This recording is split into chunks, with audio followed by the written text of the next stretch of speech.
Hello and welcome everybody back once again to another GT4 Rookies stream, and we are here at Valencia, Circuit Ricardo Tormo, for round 2 of the Rookie Championship in the GT4s. I'm Mike Nause. Joined alongside me tonight is a new face around town, or a new voice in this case, Kuzya Terekhov. Kuzya, welcome to the booth. Hi Mike, thanks. Appreciate you having me here. Looking forward to some exciting racing around Valencia today. Absolutely. Valencia is an electric circuit at the best of times, hosts plenty of championships here throughout the years in various forms of racing, such as MotoGP. This is a motorcycle haven circuit, and with that, low curbage, meaning these GT4 cars are going to be pushing track limits quite hard down in the qualifying session. We'll be getting into that in a little bit here, but a big welcome to everybody in chat. I see AV6 Scott already dropping a Tier 1 sub for 24 months. My goodness, that's almost a year. Thank you so much, AV6 Scott, for your continued support. We also have official Karu, we got Neo Kabuki and Moriko and more joining us in the chat. Doc Milwy, as always, and Sirkovich, who I think is as Neo Kabuki also dropping a Prime sub for 11 months straight. Holy smokes indeed, that's almost a year, quite literally in this case. Nojo Johnson in chat as well, welcome. Let's get down into the action here as the qualifying is firmly underway. 15 minutes left on the clock, and let's get down to the action.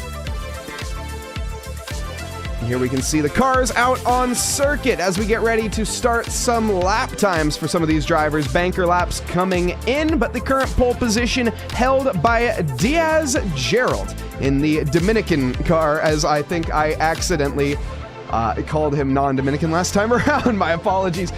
We also have Vladislav Maverick, who's a new driver to ACC Multiplayer Racing, and with that, setting his first ever win in the last time around.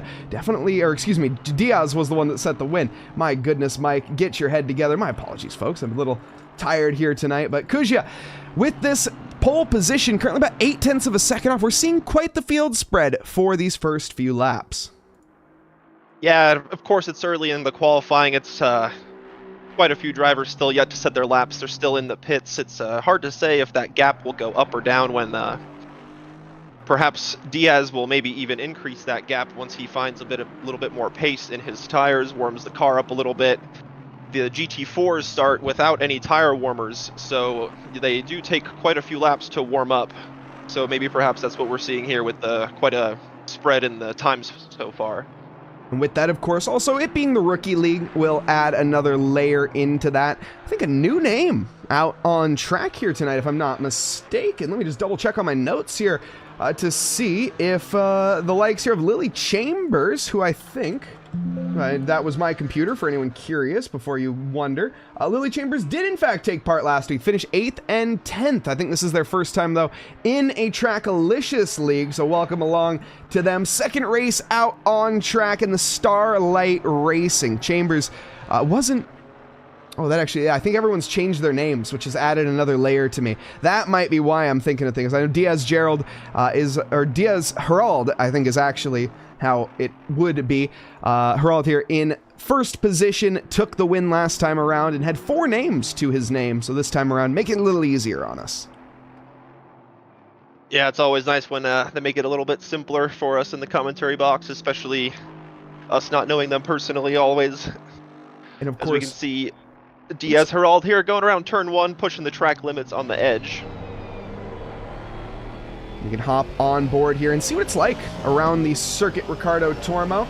Question in chat though, is the GT4 open stream today? Unfortunately, no. We are just going to be sticking to the rookies here this time around. Maybe next week we'll cover it, no promises though. We'll be trying again to keep these Monday streams as consistent as possible. Just unfortunately due to the time constraints really of Sagar and myself, we try to get as much possible. Of course, if you guys are interested in supporting us here to help us fund some of these streams, as all of these streams would do you know, cost money, as this is our jobs and careers and livelihoods that we do, Sagar and I put on here. If you guys do want to support, exclamation mark donation, or down in the description, we do have the Keep the Lights Foundation on, in a way, for some of these streams. So we do thank everyone that does support us there. An invalid lap there for Diaz, Gerald, or Herald, and now Spady Bud flying through the invalid laps as well. I sort of alluded to this earlier, but this is what I was talking about. A flat circuit, not much curbs, and these GT4s, they just understeer like pigs. Yeah, and we see there understeering off into the track limit warning, so that invalidated his lap. So that's why he pulled off to the side and returned to the garage, put on a new set of tires, and get back out there.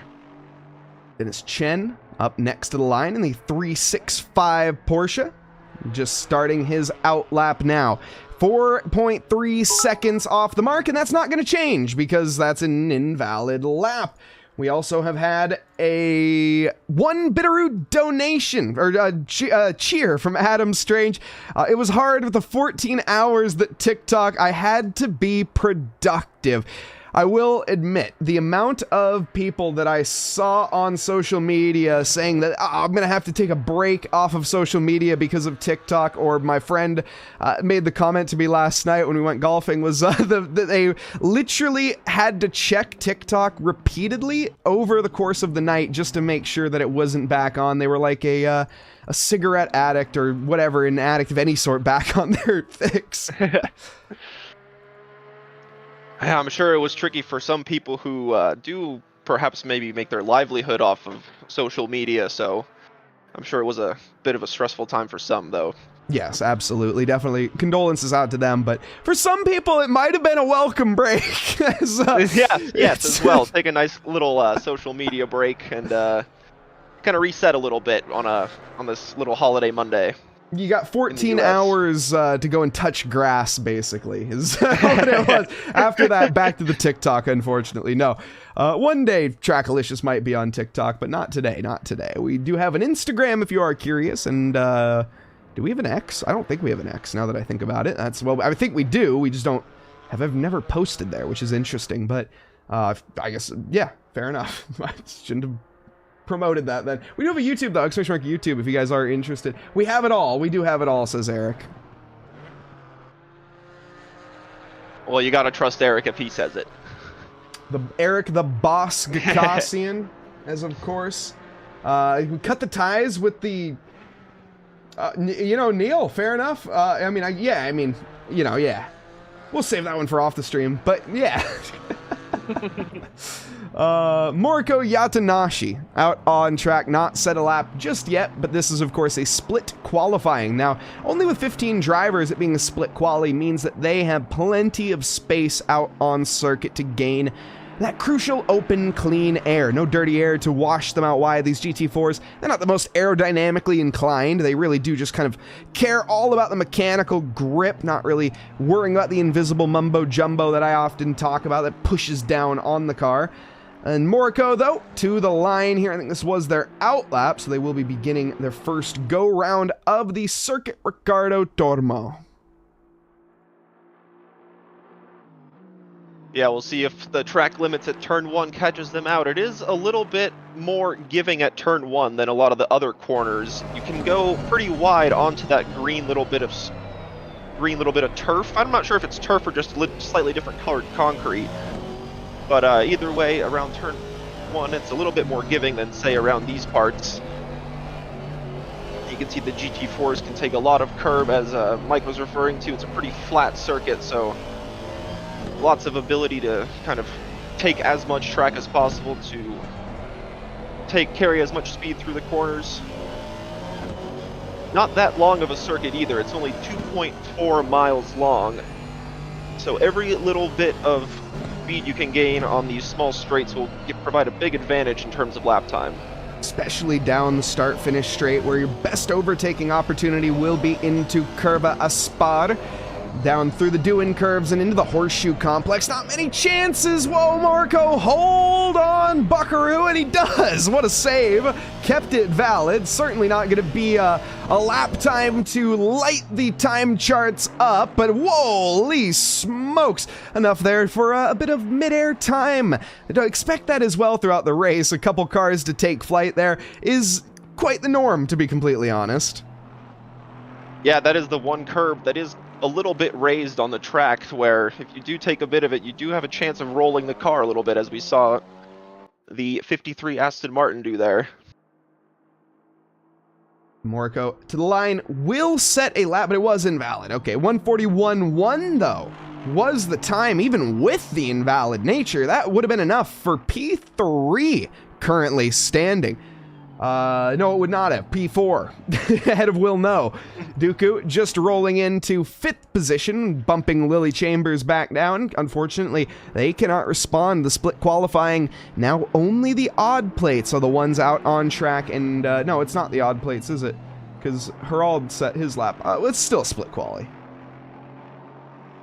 Yeah, either way, however it's split, there's still a fair bit of cars yet to set lap time, so we'll see what happens as we reach just under 6 minutes in qualifying.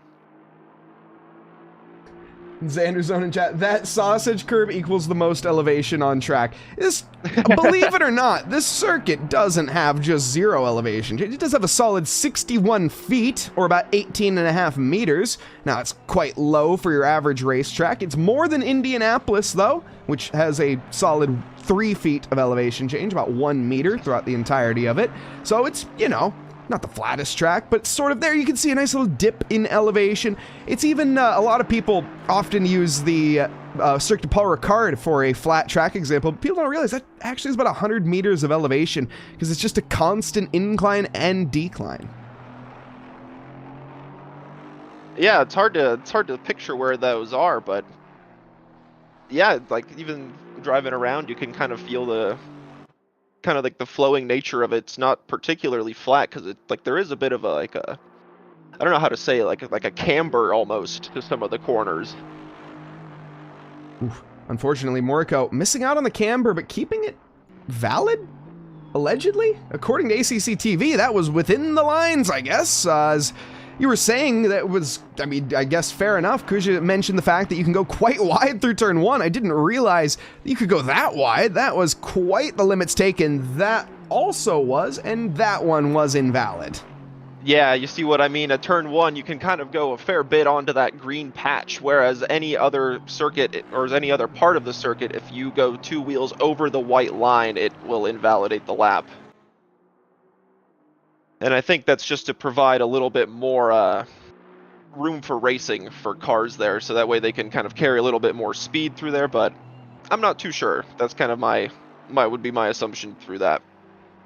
The rookies will bumble their way through and find out. Thank you very much to Soy Salutu. My apologies for the mispronunciation, almost certainly on that one, but thank you very much for the follow. Welcome to the team here at TRACKILICIOUS. Also, Diaz Herald saying they are Dominican. I think I remember last week you didn't have a flag, and I asked what nationality, because I was curious on the pronunciation, but of course, that is awesome. The Dominican driver currently sitting on pole position. We'll see here if Marco can improve coming up to the line. Potentially could improve the time. I do believe at the beginning of the lap, it was invalid though, so they still have a few minutes left to improve their position. There's no Dominican flag in ACC? That's a massive oversight. Fair enough. Fair enough. Moriko Yatanashi here still out on the lap. Also, Adam Strange mentioning that SpongeBob would dominate F1. Look, if I've seen SpongeBob in driving school, I'm just going to go out on a limb and say he is not going to dominate F1. Mrs. Puff would not approve. But also, Adam Strange on a 10-stream streak. Thank you very much. Can you explain to me how it works about the groups in quali? So, yes, Herald, as in the driver's briefing, it will say the order in which the drivers are supposed to go out. Now, here in Trackalicious, we oftentimes do a split quali by the number plates. I'm going to be honest, I don't think we did that, though, this time around, so there might not even be a split quali. I didn't check the driver's briefing myself, can you tell? So I guess a little hypocritical on my sense, but normally we do odds and evens. This time around we have odds and evens still out on circuit, so I think for the most part you are not able to go out. I don't think you did anything wrong, as I don't know if... We'll find out. We'll find out. Evens first, but it doesn't look like everyone followed. Okay, so Dr. Porkchop did, okay, evens then odds. Thank you very much, AV6 Scott, correcting me on that one. So evens will go out first, which means any plate ending in a even number will be out in the first 10 minutes. Any odd plate will be out in the second 10 minutes. Herald, you went for the first 10 minutes. Look, it's rookies. We learned typically that would result in a qualifying ban, and you would end up in the back of the grid. But I don't think... Look, it's rookies. Everyone makes mistakes. We're here to learn. We're not here to punish you for accidentally going out at the wrong time because, you know, you didn't read the driver's briefing. But read the driver's briefing. That's my best advice. Happens to the best of us. As we see the 23 McLaren going across the line, currently in 6th position. This will be their last flying lap attempt, as we have less than a minute on the clock. Only 2 drivers still out to set a lap. Moriko trying to find that pole position. 9.5 tenths is the gap. About 6 tenths to Vladislav Maverick in 2nd position. Spadey Bud resolving themselves in 4th. Solid lap there for the 224. In the AMG this time around, interestingly, Spadey Bud, I think, was a Camaro driver in the previous season. Now electing to switch on over to a bit more of a German machine this time.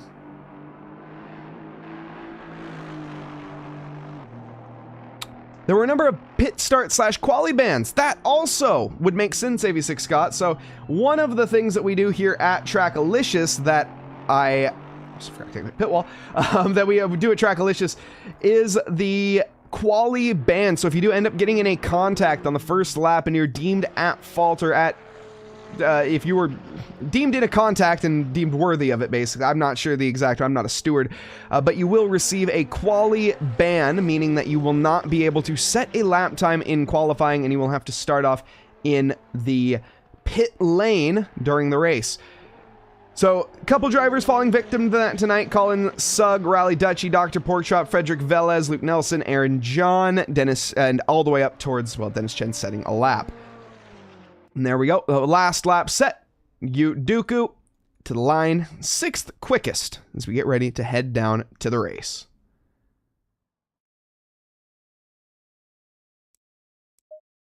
And down we go to the grid. We got 20 minutes on the clock for race 1, 20 minutes on the clock for race 2. There's no second qualifying. Whatever order the drivers finish in this race will be the starting order of the second. That adds a little bit of element of recovery. So any of the drivers starting in pit lane, for example, your Velez's, your Luke Nelson's, and beyond, you'll be able to have a chance come around the second go if you didn't end up with a pit start the second race as well. Yeah, it'll be interesting to see those drivers work their way up through the field after starting from the pit lane. It's hard to tell whether they would have potentially qualified near the top of the field or near the bottom, so it's always a guess to see where they end up towards the end of the race. Dr. Porkchop last week showed their pace quite well when it comes to getting it out on track. However, in a couple corners, he showed it a little too much by playing ping pong or going bowling with a couple other of the opponents. Dr. Porkchop learned his lesson, though, I'm sure, and this week we'll try to be cleaning it up just a little bit more. A couple other drivers quite quick. Luke Nelson, we know they have the pace to fight in the front. Johan Perez also has made themselves quite the formidable force down in the mid-pack. But we'll see exactly how everyone else is going to fall in the line. Aaron John, questionable at times, always up in the front or the back. It's typically never in between. And a lot of mistakes here we've seen from the Indian driver. And again, another one that I hope to see clean it up just by dialing it back a couple percent. But again, rookies, that's what we're here for, to make mistakes and learn how to correct them. Up at the front, Diaz, Herald, no mistakes to be found. Vladislav Maverick, these two pretty much dicing it out in the previous races, and Diaz with the first ever league race, I think it was what it was, or he's very new, and maybe not Diaz wasn't the first one, but very new to sim racing in general, at least with multiplayer. And Vladislav Maverick in his previous week with a P2 finish, that was his first ever race online. So he went from racing against AIs to joining the rookie league and putting himself at the top. Granted, in the practice session, he did set around 300 laps, but that's what it takes, you know? Yeah, I remember when I first started the game, I was the same way. I was very cautious to join online because I didn't want to. I just wanted to kind of know what game I was getting myself into. So I was the same way. I would put a lot of hours into single player, like go through the career mode just to understand how the pit stops work, how the cars behave on each track, and kind of the nature of that before jumping in online and testing your skills out against other people. And a big welcome as well to a lot of folks joining us here in chat right now. So we got Moriko still in chat. We got Cali Official joining us. We got Carson Cass back in the chat. Welcome, Carson. Happy to have you around. Rip Carson, of course, as always. And so I'm sure everyone will be happy to see. I have no idea what the heck you said, but that's okay. One full out lap here for the night. It's like Carson is still here sometimes, says Adam Strange. It's almost like he is. One day, we'll have Carson back in the booth. One day, be better, at the very least. Carson doing great things, though, over at Syracuse, and he's just, you know, doing the college stuff, as a college kid should. Keep it up, Carson. Yeah, college will... Yeah, keep it up. College will certainly keep you busy. It's hard to find the time to do all the things you like, but if you're enjoying it, that's great. Keep at it. And yes, indeed, Carson Cass may be commentating for us a little bit during the summer, but he will be, as he says, in Northern Illinois, doing some awesome stuff that I won't talk about, and I'll let him if he wants to talk about it. Yuki Tsunoda is the GOAT joining us as well. My college has been off and over for a month, so you don't go back for another week. Well, that's always great, having a little bit of a break, getting yourself some sim racing in, I certainly hope, well, I was going to say cheering on Yuki Tsunoda, but now is not necessarily the best time for that, as it is the off season, unfortunately. Yeah, it might be the off season, but we've got some racing here. Plenty of action should happen around. It's a 20-minute race. Plenty of action indeed. We'll be getting underway very shortly. The drivers just completing their outlap in a matter of time. And Carson gives me permission to disclose his information. Well, of course, I would like you to do it yourself, Carson, but, you know, he got a nice little internship. Let's just put it that way. He landed himself a nice little internship that is going to be a good shout for him. But I'll leave it at that again. If you want to ask him, feel free to ask him. I'm sure he'd be happy to talk about it. But we're going to talk about the racing and the action on circuit. Always great to catch up with everyone in chat. Let's get down to the meat and potatoes, though. The drivers lined up here 2x2, Noah's Ark formation. Diaz Herald on pole position with Vladislav Maverick alongside Moriko Yatanashi in the back burner. What does he have in store as we get ready to cross the line here? The Christmas tree's alight, and we are green, green, green. Diaz Herald, great start. Vladislav Maverick under threat from Moriko down to the inside as we get ready to hook up for the first corner. The 90 into the left-hander. Moriko Yatanashi gains one position. Vladislav left into the background, but isn't going to be far behind. Spady Bud checks up here, but there's a send and a half from Ryan Eason, and he locks bumpers with the AMG. Somehow doesn't take him out. Rexy there, just taking a little nibble out of the rear bumper. Yeah, that was quite a move. Very optimistic on the inside of turn 2 on the opening lap, but it is a good way to gain positions is at the start of the race, and the Audi certainly took advantage of that. Will No try to fight alongside Luke Nelson. Luke, they're just eking him out for the advantage. He started down towards the back of the grid here. Luke Nelson, holy smokes, I just realized, up 6 positions already. Can he make it a 7th on the first lap? Ryan Eason, his next victim as he goes a bit deep through the mid-sectors. That's going to open him up potentially in the up-and-coming long right-hander. Down to the inside, it's full send baseball, and he's made it stick. What a send. Luke Nelson got going here, and he's reeling him in hook, line, and sinker with the Dead Fish Racing. Yeah, that was a great move down to the inside of turn 11. He really had those tires, brakes completely warmed up, was fully committed to the inside, and as Daniel Ricciardo says, lick the stamp and send it, and he absolutely did that. Will No taking notes as well as he gets the move done onto Ryan Eason with relative ease. Let's see if it'll come back though. To the first corner, it's a long drag race down, and that Audi looks relatively intimidating. It's 2 cars that don't have the fastest straight line speed, but it's Audi advantage into the braking zone. Will No dispatched these 2 yo-yoing, seesawing their positions back and forth right now in trying to settle who is going to be that 6th place runner and who is going to fall down the order. Looking a little bit back, Dooku under threat from Johan Pettis, Dr. Porkchop in the mix here with Velez. This train pretty much all the way back to last. Yeah, it's very close between these cars. The train rolls on all the way down the back of the grid, like you said.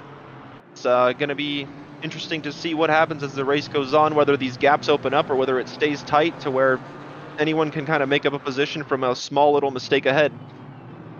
And mistakes, they add up. In the Rookie League, that's what we often see the most of here. And speaking of, there goes Ryan Eason down deep.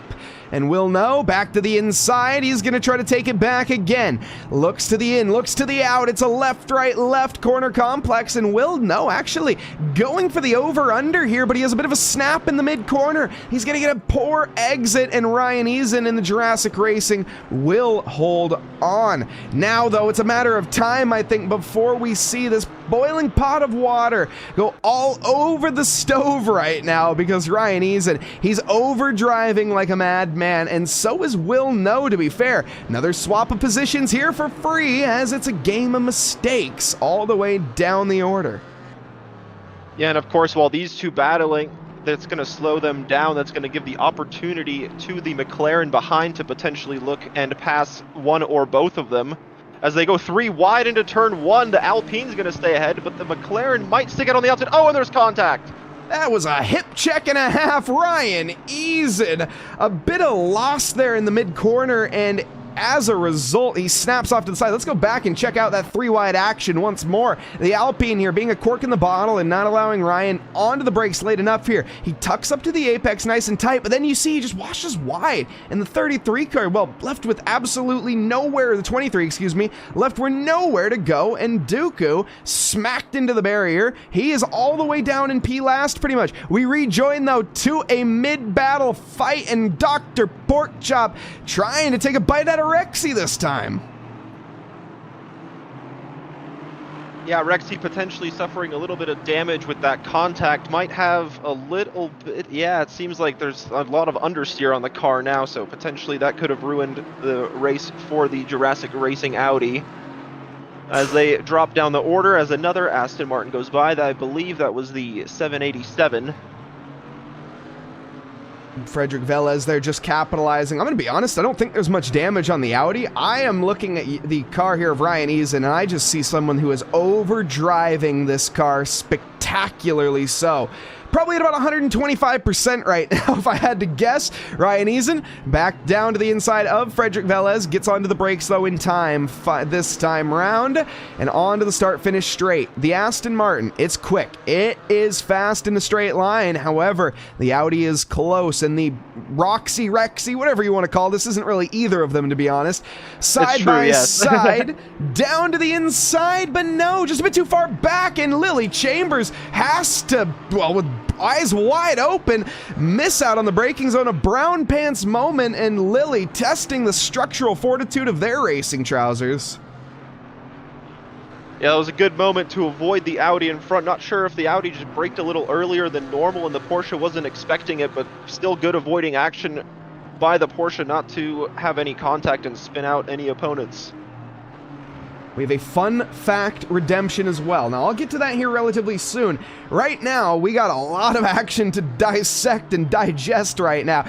So we'll keep an eye on this battle for the time being. Frederick Velez holding on right now, and I don't even think it's by a thread. He's got a firm grip of the rope. The problem is the rope's swinging around in about 100-mile-an-hour winds. Ryan Eason throwing himself to the outside once more. That's only going to accomplish picking up some marbles on your tires. You're really not going to be gaining much time having that look, and that gives about a second gap to Frederick Velez, and with that, a sigh of relief for him as he can breathe for about 5 seconds before the likes of Eason comes back down to the inside. Lily Chambers, though, slipping a little bit here as Colin Sugg pushing them around the circuit just about. 3 Porsches battling for third to last. I don't know, some say that's fate. Maybe. Yeah, they're certainly having a fun battle here. Chambers trying to come back after that small mistake. Oh, unfortunately making another one going just a little bit wide at the last corner. And couldn't tell if they were entering the pits or not, but not quite. That's going to give the position to Sugg, and so Sugg will move up to 12th. Trying to catch Chen ahead. And that, okay, Eric making a point here in chat. Does Lily Chambers have any relations to Will Chambers in our other league? I thought the name looked familiar, and I didn't think it was from Lily either. So seeing them out on track, awesome, awesome prospects, and I certainly would imagine so. Coincidence maybe? Chambers, not the most uncommon last name. It's a very British last name, despite the American flag. But yeah, I would imagine so. So that's a good call there, Eric. Now we have some time with the fun fact here while Johan Pettis and Dr. Porkchop get into the mix right now. And one of the fun facts that I found about this track is that it has one of the longest official circuit names in motorsports, that being the Circuit de la Comunidad Valencia Ricardo Tormo. I butchered it, but that's okay. Yeah, it's quite a mouthful. It's lucky F1 doesn't come here and add any more sponsor names in front of that as well. Yes, Imola giving it quite the run for its money for sure when it comes to the Formula One Grand Prix version of that one. Yep, those were my thoughts exactly. Autodromo Internazionale Enzo E. Dino Ferrari. What is it? Then you have to obviously follow it up with the Grand Prix. What do they call that one? It's the Emilia-Romagna Grand Prix. There we go. Yeah, yes. Yep. Trying to do that one off memory. Not quite the sharpest here again tonight. A little bit tired. Apologies, chat.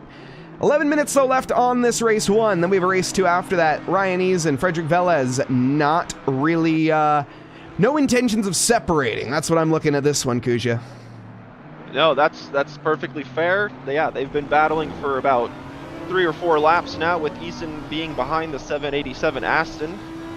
Get a good look here as to where Ryan is going to try to stick the nose of the Audi.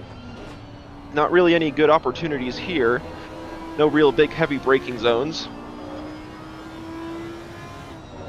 This is one of those tracks that's sort of like Hungaroring, sort of like even Suzuka in a way, which is not quite the same style, but it's very difficult to overtake. That's the basic memo.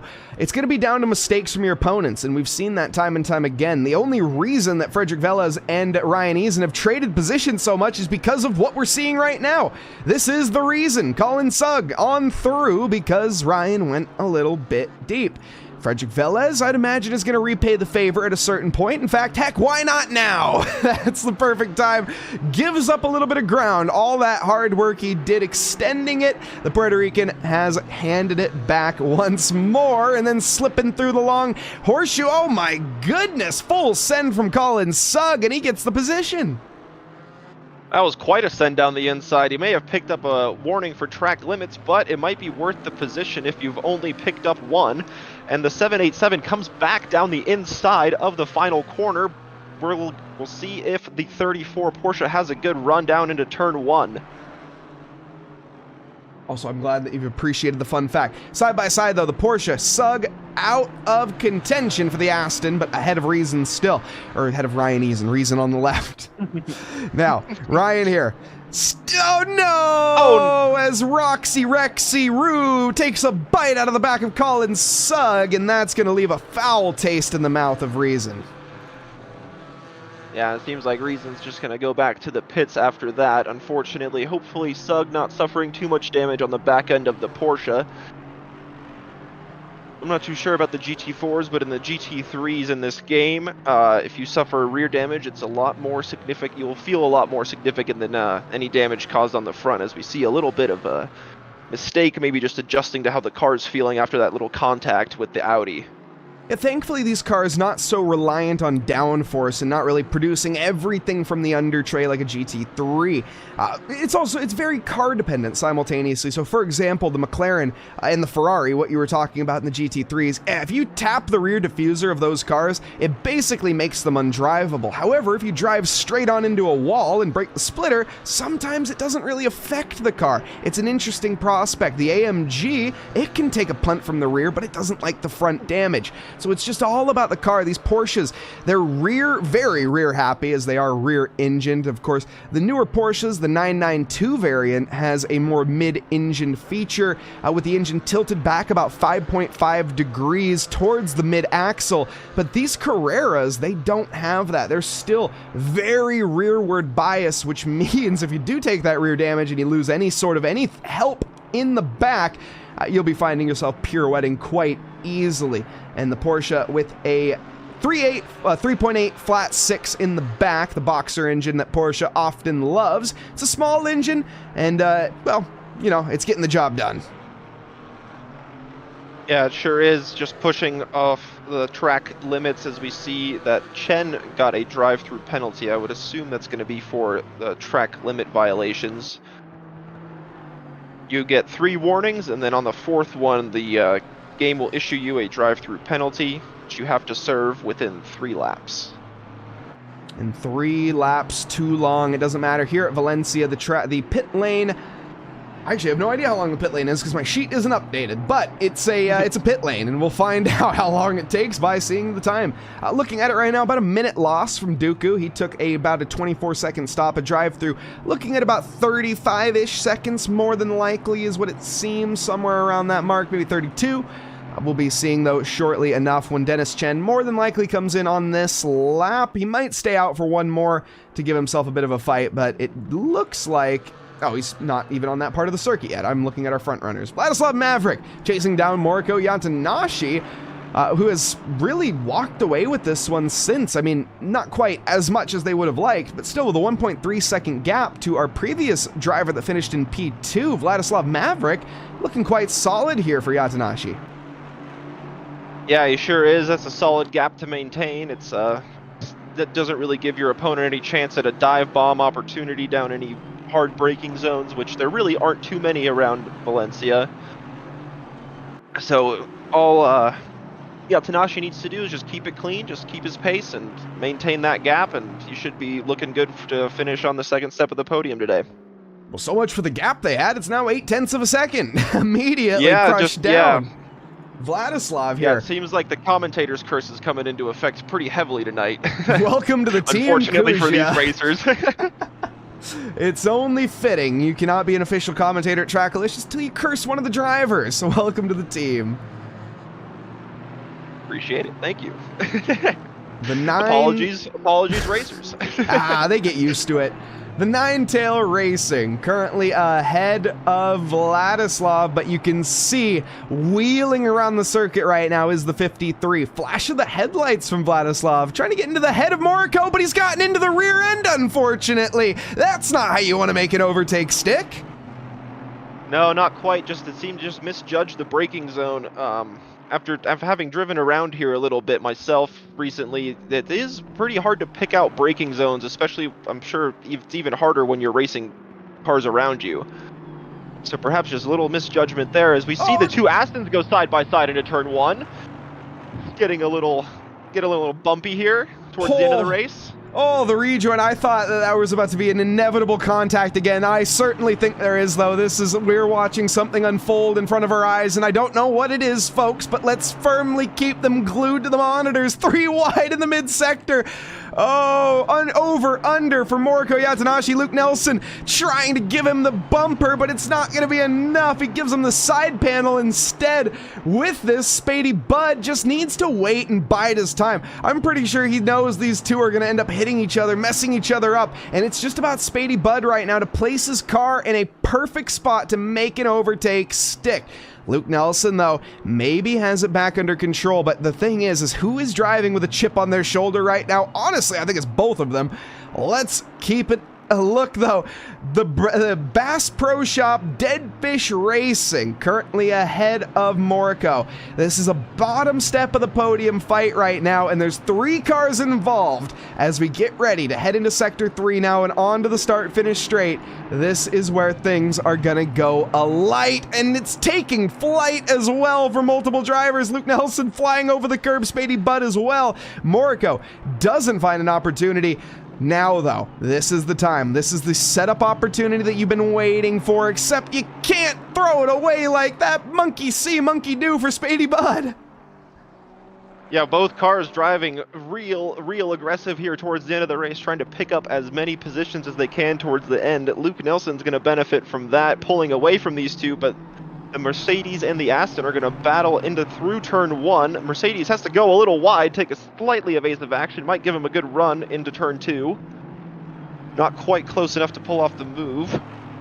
Yeah, it was good for Spady Bud to bide his time there while those two were battling in front, but now he has the 53 Aston all to himself, so he needs to try and get that overtake done by himself through the midsection, sticking very close to the bumper of the Aston ahead. Not giving the Aston any room for mistakes. Certainly. This is probably going to be the best overtaking opportunity on this back section coming up towards turn 8. But I just don't think he's going to be close enough this time around. No, not quite. 5/10 is the gap, but deep goes Yatanashi, and that's going to allow Spady Bud to at least close back up and have a thought in the mid-sector. I'm not sure I'd like to see him commit to that. Carrying a tremendous amount of speed, and as a result, running wide. Moriko not going to be fooled by that. You're going to have to wake up pretty early in the morning to catch him out. Spady Bud, has an opportunity through the S's again. These corners here are so dangerous. The Curvachampi Herreros, I think, is how you would say that. Again, I'm not going to pronounce that one too many times because, you know, we're still doing the Duolingo thing and learning Spanish. I am American after all, and that's my excuse. It's a good excuse to have. That's my personal preference is just sticking to corner numbers. It's not a bad strategy. Last lap, though, for these drivers. Spady Bud of the 2025 Mad Fox. This is the last chance to make the moves, to get the job done and find himself up in a 4th position against who's not his rival, but his good friend. Moriko and Spady Bud, they go back. They've raced each other plenty of times, and they're all probably in a Discord call right now with each other. So with that is going to add just that extra layer of competition into it. And that's one thing I love about these community races. If you are looking to meet some wonderful people, !Discord, get involved here at TRACKILICIOUS, or if you're over on YouTube, just check the description. You can find all of the necessary links there. But this is what it's all about. Find some friends, find a good group of folks to get out there, learn with, race with, and push each other even harder. Now, though, our race leader, he has, well, not been pushed too hard this race. Diaz Heralda has walked away since the word go. The Dominican driver took P1 at the start, well, then qualifying, held it since, fastest lap on track, and through the final quarter complex we go. He'll be taking victory for round 2 of the Rookie League. Now, this is race 1 of tonight, not the final results, so don't go anywhere, folks. There still is round 2. But Diaz Herald takes the checkered flag and is your victor for round 2 at Valencia.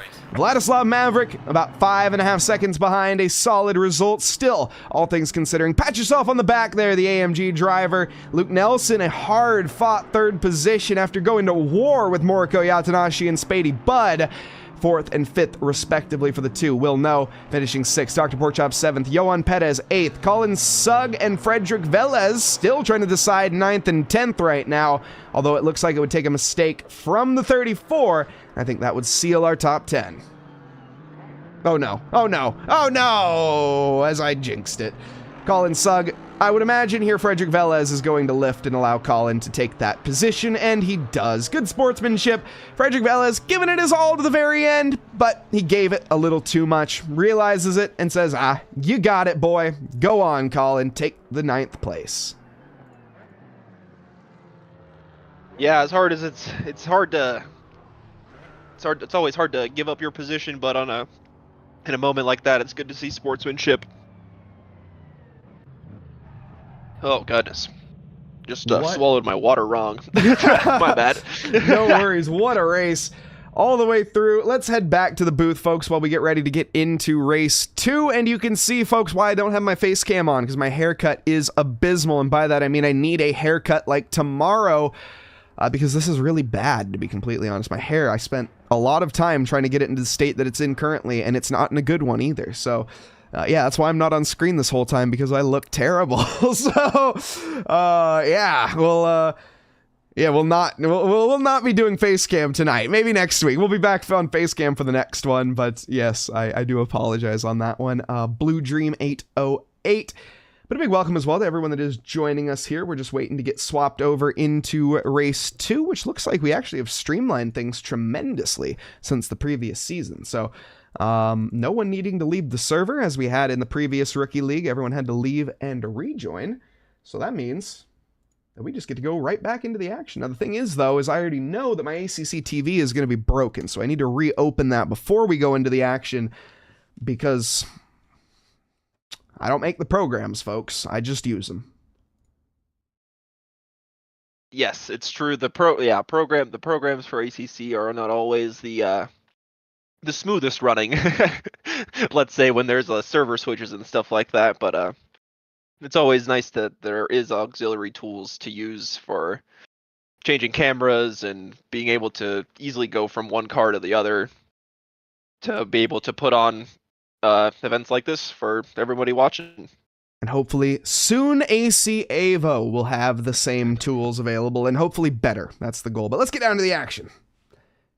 Down to the grid, Diaz Herald on pole position with Vladislav Maverick again alongside the Deja Vu front row. It's a bit of a change in the back. Moriko, Spady, Will No, Dooku, Lily Chambers with a 7th place finish. Lily recovering through the field there at the end. That is an incredible result. Dennis Chen 8th, and Aaron John 9th, Luke Nelson 10th. Okay, no, something didn't transfer right. That makes sense. Because we're missing. Aaron John did not finish in 9th. That much I do know. Yeah, you're right. Yeah, it does look a little slightly altered from before, but maybe they're... The original order shows what I know. So that's how we streamlined it. So we just kept the original order from qualifying. So let me, for reference, folks, as no one... Clearly, I was not informed on this one, or I didn't read it. We do original order for both races. So what we did in the past is we used to keep the order from the previous race. And that's what I said at the top of this qualifying, but I lied. We keep the results from the previous race because I am well informed and I can read my notes.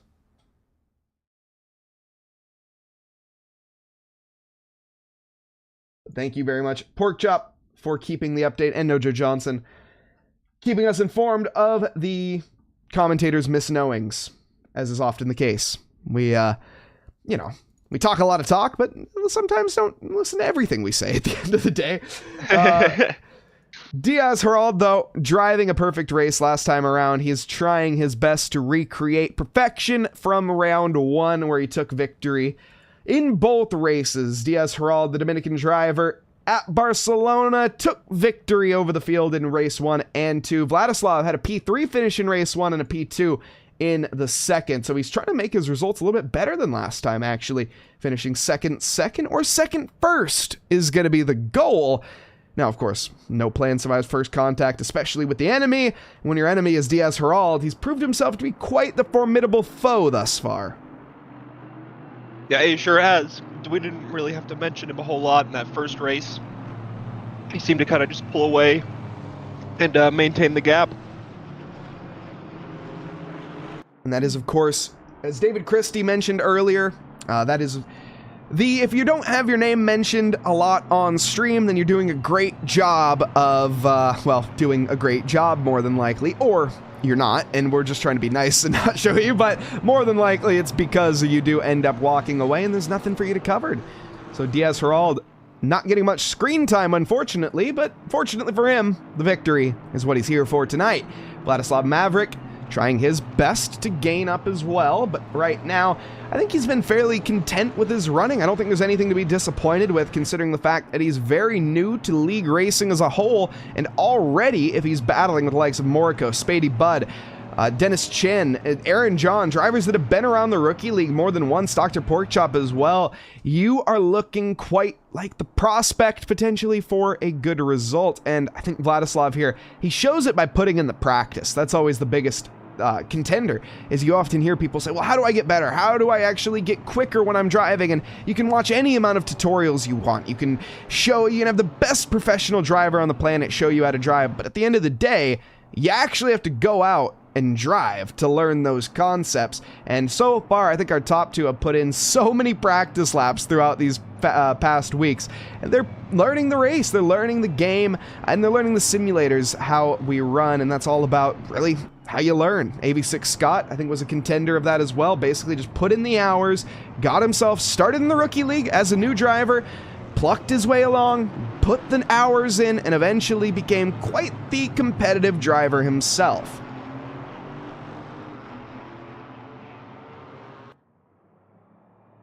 Diaz and Vladislav, I think two prospects looking forward. Moriko and Spady, two drivers that have made massive strides since the previous Rookie League as well. They're looking to find themselves potentially out of the rookies into the open for the foreseeable future. Will know a new name that I have no idea on, to be honest. So far, they've been quite solid up at the front running, but in the Alpine, it's a questionable car at the best of times, but out here tonight should have quite the advantage. Valencia, a small track and punchy, but here we go. 2x2, Noah's Ark formation. Diaz Herald, Vladislav Maverick alongside for the race lead as we get ready to go green, green, green for race 2 of the GT4 rookies. And now it's a side-by-side heat, though, for the mid-pack. 3 abreast for Dooku Chambers, as well as that's going to be Noah Johnson going side-by-side and off the track. Noah Johnson overshoots his braking zone. Everybody else following there just a little bit.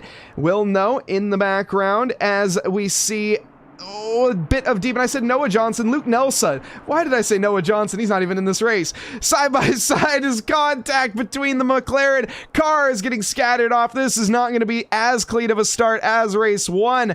Luke Nelson back to the inside of Johan Perez, though, and looking around the out now for the long right-hander of the horseshoe. Everyone settling in. Noah Johnson there. Luke Nelson. Why do I keep saying Noah Johnson? Luke Nelson gaining ground. Yeah, it was quite a chaotic start. Hopefully the cars will settle down a little bit as we head towards the end of Sector 2. With Luke Nelson looking down the inside of his fellow Aston Martin, and he's going to get a good run here. He might get that position. He's going to move up to 8th. Luke Nelson got moving quick in the previous race, and he's making a habit of that. His qualifying was abysmal, and speaking of abysmal, Colin Sugg gets punted around, and I think that was Aaron John that made contact in the AMG. Not sure whose was at fault for that one, but I'm sure the stewards will be having a look. Luke Nelson now onto the back of Dooku in the McLaren and quickly hawking him down onto the start-finish straight. This looks like the move will be on. It's a long drag race for the 570 and the Aston down into the first corner. And the McLaren quite fast out of it, and looks like he's gotten away just enough to hold on for now. Yeah, that McLaren really ran away on the exit there. Must have just gotten a really good exit out of the final corner as these two Mercedes, go side by side. And it looks like Bud is going to take the inside away from Maverick. But the Maverick's going to have the inside here. Does he go deep? He does go deep. He opens up the inside for Spady Bud, who is going to move himself up to 3rd place and going to try to hunt down the Aston Martin ahead. A little 2-for-1 special for Vladislav Maverick. However, that was not the deal that he was looking for.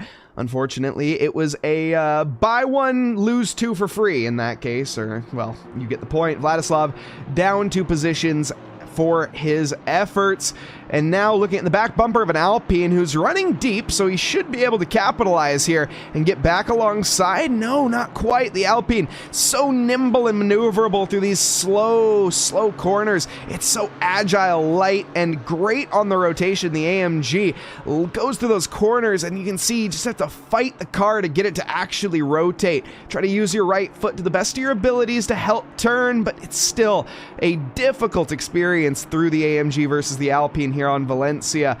Now, though, this is where the AMG's strengths lie, in the straight line, at least compared to the Alpine. Are we close enough? My proptosis is no.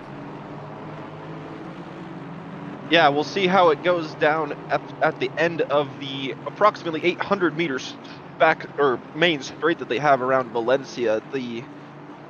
Of course, the one benefit the Alpine has is that it's quite small, so it doesn't really punch that big of a hole for cars behind to gain up on the straights. As we saw there, the Mercedes wasn't really able to close the gap down the main straight into turn 1 to be able to have a look.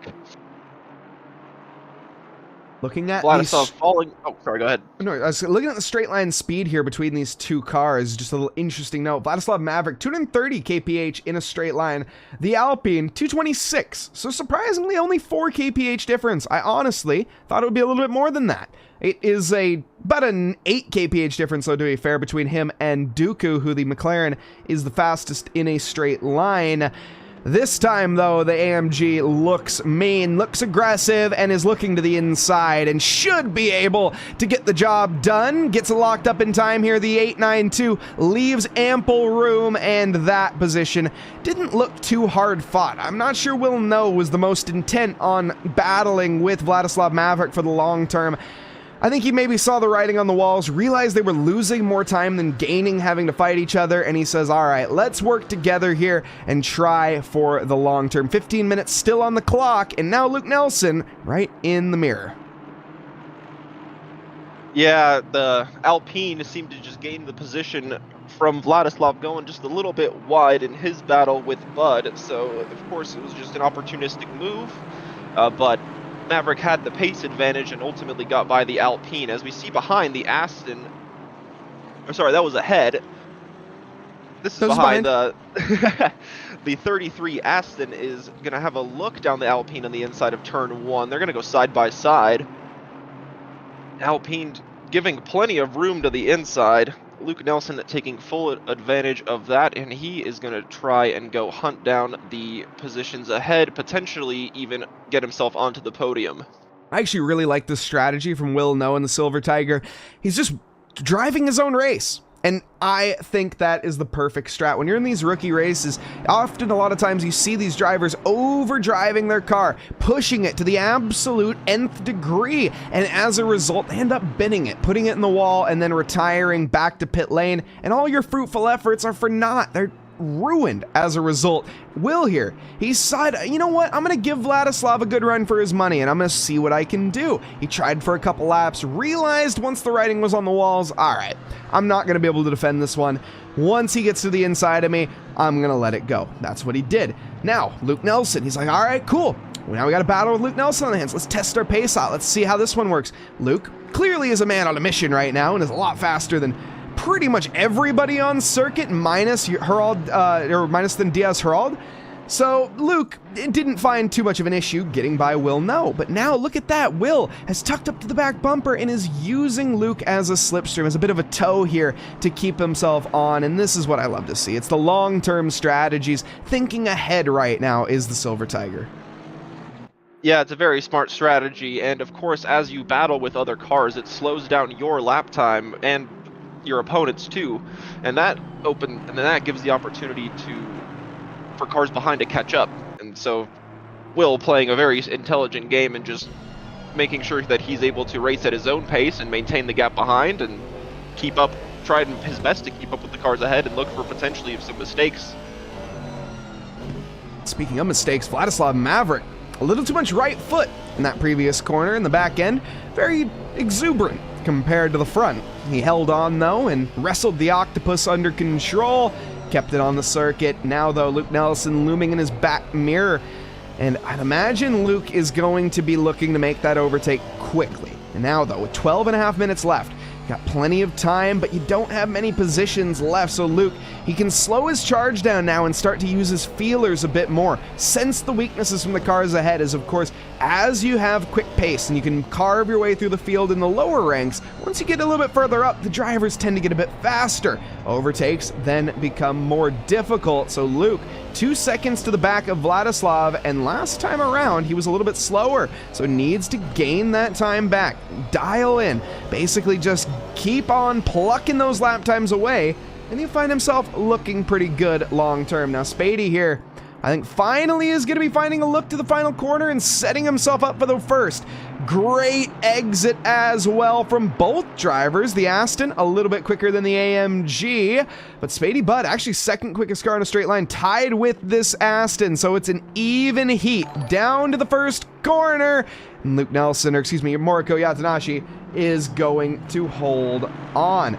Big thank you to Joe Johnson 490 for the follow. Welcome to the team here at TRACKILICIOUS. Hope you're loving this battling that's going on for second position right now.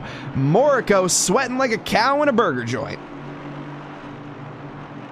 Yeah, he's under immense pressure behind from the Mercedes bumper to bumper going into the braking zone of turn 2. Very impressive how the Mercedes could keep it under control while staying that close to the Aston in front. We see behind, though, Maverick is catching up to these two. He's about half a second behind, and will potentially look at any openings that Bud is going to open. Any openings that he's going to open up. That's a wording. Hey, it's descriptive. It gets the point across, that's for sure. Now, Vladislav here.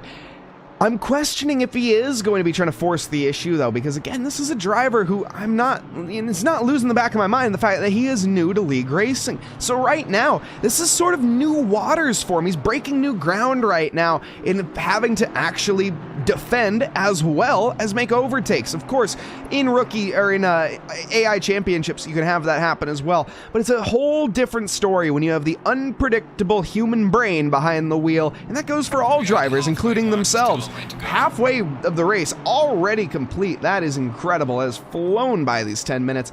Vladislav Maverick, great exit, has the slipstream. It's a cumulative effect as well, with Moriko punching a hole in the air for Spady, Spady punching a hole for Vladislav, and then the best of the best slipstream for Luke Nelson, but he's still 1 second behind, but gaining. Now, Vladislav looks left and right onto Spady, commits to the outside line, is going to try to switch it back up. This is impatience, this is desperation is what we're seeing right now, because he knows the Dead Fish Racing is coming into the contention. He knows he's going to have to look back and forward, and he doesn't want to do that. He just wants to get by Spady Budd, but there's a AMG-sized brick wall ahead of him. Yeah, it's true, and kind of to the point of having the human aspect of it, just because they're in the same Mercedes, the human nature of it, one driver could be stronger in one part of the track than the other, and we could see potentially some advantages in like one parts of the track for the Mercedes behind to close the gap. Oh, as we see them go almost 3 wide into the little chicane coming up. A mistake Vladislav flashing his lights. A mistake from Spady Budd, and yeah, Vladislav keeping him honest and saying, hey, what are you doing that for? And Spady says, I don't know, I just made the mistake, I didn't try to do it. And so Vladislav, he's just getting a bit upset, seeing a bit of red, and wants the position. Fair play to you. The podium is 1 step away from him right now, and that is the difference, about tenths of seconds. Though this exit looks stellar. Through the final corner, great momentum, onto the accelerator. Luke Nelson, though, looks better, has the slipstream, has the run, and it's going to be a drag race now down towards the first corner. We see Spady checking out there just a little bit. Luke Nelson also having a bit of a look, but it's just a dummy. No real intent on actually making a move here, but maybe it forced the issue, maybe a little too late on the brakes there for Vladislav. Luke Nelson tries the outside, over over-under techniques are difficult in the mid-sector because you can just plant the car in the middle of the track and really nowhere to go for anybody. With send and a half, though, from Vladislav. No, not again. Spady Bud doing a great job of defending. Yeah, he's doing a great job, and of course with Vladislav keeping the pressure up, opening himself up to mistakes, and Luke Nelson's going to try to capitalize on any little opening that Vladislav's going to give to him. So that riding in the middle of a train is very dangerous because while you're also looking ahead, you're looking behind, you want to maintain any little opening you have. Oh, as we say that, he makes a mistake and goes wide at turn 8, and that is going to give Nelson the position, and he is going to now chase after the 224 Mercedes of Spady Bud, already on the tail of him. Spady's done an excellent job of holding on so far. This is a driver who typically didn't have the best consistency last season. Throughout the championship, definitely had a couple spins when it comes down to it, and a lot of them unforced on their own. This time, though, Spady Bud's soaking up the pressure like a sponge and holding on. Now, though, Luke Nelson is a whole different dead fish to fry. Vladislav Maverick, of course, showed his aggression, but he showed a bit of defense and discretion as well. Luke Nelson has shown nothing but trying to put his feet forward and move on to the front row. Right now, though, patience. He can see, checks up to the bumper. No intent of actually making a move. Right now, he's putting his little antennae out, feeling a weakness for Spady Bud. Where am I going to make the move? Where am I stronger than the car in front of me? And am I worried about this AMG in my rearview mirror? I think the answer to that is no, and he's thinking about sending it in the mid-sector through the horseshoe. That's not going to be the best chance, though. The corner, it tightens up, and it's so easy to make contact if you aren't too cautious. Thankfully, though, everybody was. No issues on this go. But every time we see Luke Nelson here, he's looking to the inside and he's looking awfully aggressive. Is this going to be the chance? I don't think so. Is this upcoming corner complex not the most ideal? Vladislav Maverick, though, late on the brakes and into the back bumper of Luke Nelson. Another misjudgment for Maverick. Unfortunately, a race to forget here tonight for the number 474. Mistakes add up, and well, as a result, now 6th position for Maverick, and more than likely a pit lane start in the next race. Yeah, that was just a bit of aggressive of a move there on the inside of turn 8. Perhaps just misjudging the braking zone. As I was saying earlier, it's very hard to find a consistent point to brake. There's no boards, there's no walls nearby for any markers for them to hang. You can see there's just those like kind of white lines on the side of the road as we see the two Porsches battling here for 12th and 11th place. Perez defending from Chen, or was that Perez attacking Chen? Perez, yes. Looks like the positions just swapped. So that was a good move down the inside of turn 11 as they go to the final corner side by side. We're going to see if Chen tries a bit of an over-under here. Not quite. Perez pulls way to the side to not give any sort of slipstream advantage to the Porsche behind. This should be pretty matched on straight line speed here. Pulling back onto the racing line.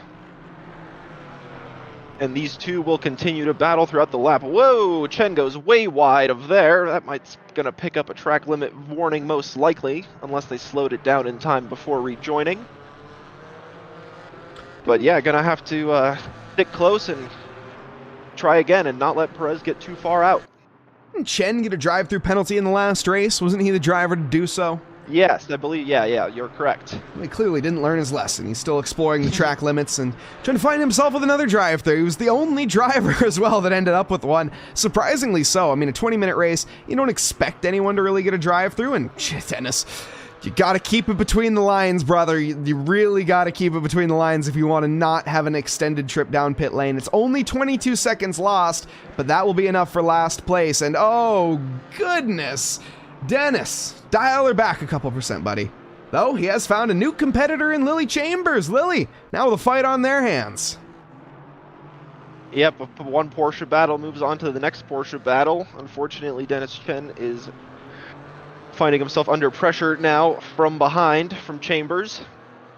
We'll see if Chambers can get onto the bumper and line up any sort of move with just under 3 minutes left in the race. This race has gone by very quickly. There's been action up and down the field. At the front, it looks like the gaps have opened up a little bit after the contact between the Mercedes and the Aston Martin. The real beneficiary of that was Will in the 892 Alpine gaining those positions. Yeah, Will in the 892 up one position from where he was, but our biggest gainer, Luke Nelson, still up 5. Just seeing here, Lily, no move to be found here. Or is it a mistake? No, every time, that first corner catches even me out. Yeah, it's tricky to get right, especially with like how wide you can push the track limits there. Every driver still potentially trying to find where that limit is. It's really hard to judge from inside the car, just from lap to lap, with the fuel being different, your tires being a different condition, and yeah, every lap's a different adventure. Billy Chambers adventuring off circuit on this lap as well, just trying to see what it was like. They saw Dennis go off the track a couple times and said, you know what, I want to give that a shot, see if that's going to help me out. It doesn't, it turns out, Lily. It doesn't help you out at all. I could have told you that. But I implore you exploring it. That's what the rookies are all about, right? Make the mistakes and try to learn from them. That's what I said earlier. And speaking of mistakes, Dennis Chen, the number 44, runs deep. Lily Chambers doesn't capitalize. Chambers still in the slipstream, though. And going down to the inside in the mid-sector through Sector 2, the 44 caught sleeping at the wheel. Lily Chambers from downtown. That was a great move down the inside. Yeah, just the Porsche, the 44, was just not expecting that move. Had the door wide open on the inside, and Chambers took full advantage of that, and now is running away from the 44 even.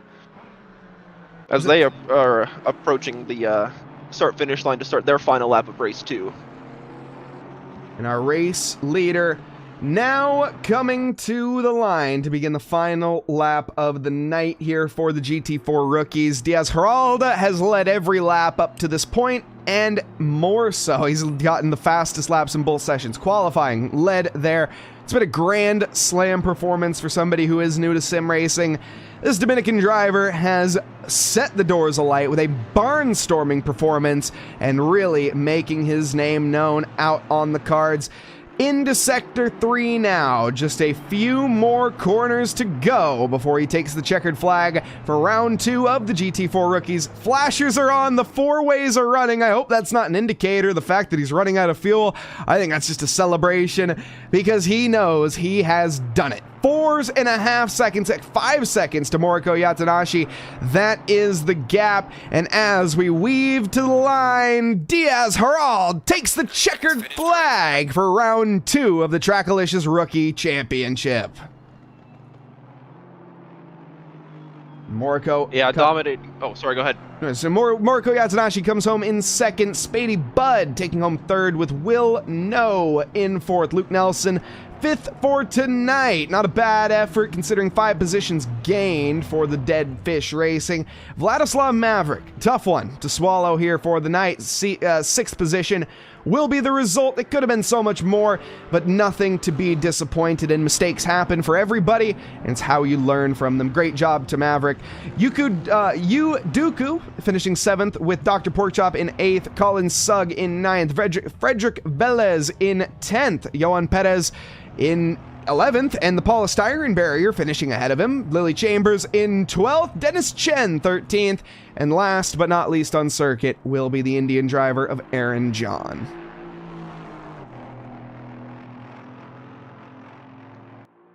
Yeah, certainly quite an action-packed race 2 from start to finish. Lots of close battles from first place all the way down to last. We caught a lot of action there, a lot of 4-way car battles here and there.